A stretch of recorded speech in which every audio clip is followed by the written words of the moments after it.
Russia వదిలిన శక్తివంతమైనటువంటి క్షిపణితో Ukraine అల్లాడిపోతుంది. హేజల్నట్తో ఉక్రెయిన్లో అలజడి రేగింది. ఈ ఉద్రిక్తత పతాక స్థాయికి చేరిందని చెప్పాలి.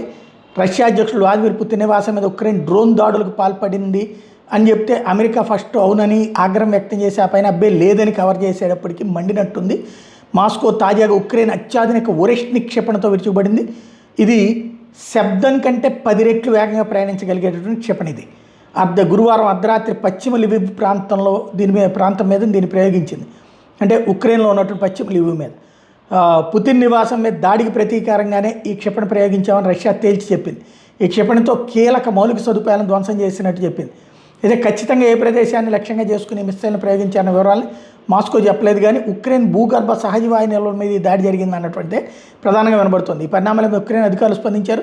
రష్యా జరిపిన దాడిలో 4 ప్రాణాలు కోల్పోయారు, 22 మంది గాయపడ్డారని, ఒరెష్నిక్తో పాటు మొత్తం 36 క్షిపణులు 242 డ్రోన్లని రష్యా ప్రయోగించిందని ఉక్రెయిన్ ఆరోపిస్తోంది. నాటో సరిహద్దు సమీపంలో ఒరెష్నిక్ పడిందని, యూరప్ భద్రతకి ఇది పెనుముప్పు అంటూ ఇంకోవైపున యూరప్ను రెచ్చగొట్టే ప్రయత్నం చేసుకొచ్చాడు ఉక్రెయిన్ విదేశాంగ మంత్రి.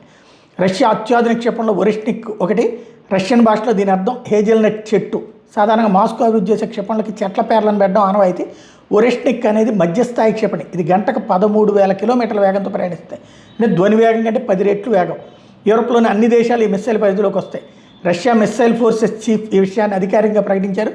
ఇప్పటిదాకా ఈ క్షిపణిని అడ్డుకునే సామర్థ్యం గల ఆయుధం ఏదీ లేదు ప్రపంచంలో అన్నది తేల్చి చెప్పారు.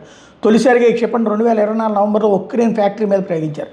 అప్పట్లో అది ఇంకా అభివృద్ధి దశలోనే ఉంది. ఇటీవలే దీన్ని పూర్తి స్థాయిలో సిద్ధం చేశారు. రష్యా మిత్రదేశమైన బెలారస్కి మిస్సైల్ని తరలించినట్టు ఇటీవల వార్తలు వచ్చినాయి. ఈ క్షిపణి అణుబాంబులతో పాటు అనేక వార్ హెడ్లను కూడా మోసుకెళ్ళగలుగుతుంది.